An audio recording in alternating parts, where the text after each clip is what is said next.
Remember when we told you last week that the Super Eagles will be playing Rwanda's Amavubi on the 6th of September, and the Rwandan team is requesting for a change of venue for the match due to threats of Ebola virus in Nigeria? Well, the story has taken another dramatic turn. According to this report from SuperSport's website, the Rwandan team has been disqualified from taking part in the 2015 African Cup of Nations qualifiers by the Confederation of African Football. This decision is a result of the complaints filed against Rwanda by the Congolese Football Federation following the first leg match of the second round of qualifiers played against Rwanda on 20th July 2014 in Point Nord. Apparently, Rwanda fielded an ineligible player, Birori Dadi, who plays his club football at Vita Club of Kinshasa with the Congolese passport as Etekiama Agiti Tadi, and also with a different age. The player has also been suspended by CAF from playing for both club and country till further notice. Despite claims by Rwandan Football Federation declaring that they had no initial knowledge of Dadi Birori's initial identity, CAF seemed really adamant with their decision as a series of investigations they had carried out revealed the said player was summoned by Rwandan Football Federation as Etekiama Agiti Tadi to join the national team of Rwanda.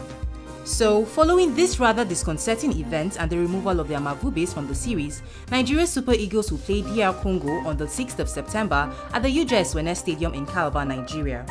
Congo is now going to be in the same group with defending champions Nigeria alongside Sudan and South Africa.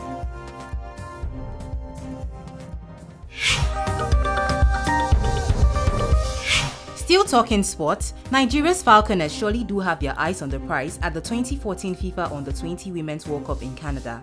Their last game with New Zealand on Sunday, which ended with a score of 4-1, ushered the Falconers to the semi-finals. The game was an interesting match to watch as the Nigerian ladies took their time to prove themselves to be world-class champions and whipping New Zealand to the corner. Nigeria's Azizat Oshoala was the first to get the winning bug after scoring the first goal just 12 minutes into the game.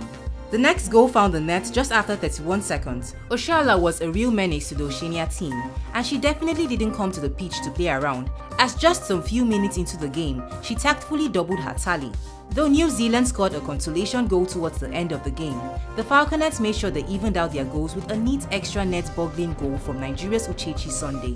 Having now qualified for its third consecutive semi-final at the Under-20 Women's World Cup, the Falconets will confront the North Korean team today at the Moncton Stadium for a place in the final of the tournament, and the winner of the match will face the winner of the clash between Germany and France fixed for Sunday.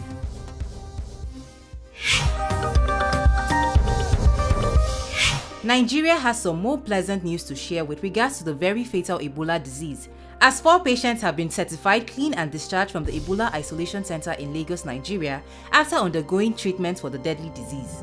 This interesting news was disclosed to the public in a statement by the Minister of Health, Professor Onyebuchi Chukwu, and signed by his Special Assistant on Media and Communication, Mr. Dan Nwome.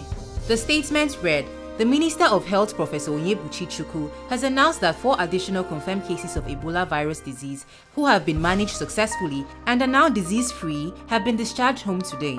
They include 2 male medical doctors and 1 female nurse. The 3 participated in the treatment of the index case, while the 4th person was a female patient at the time the index case was on admission.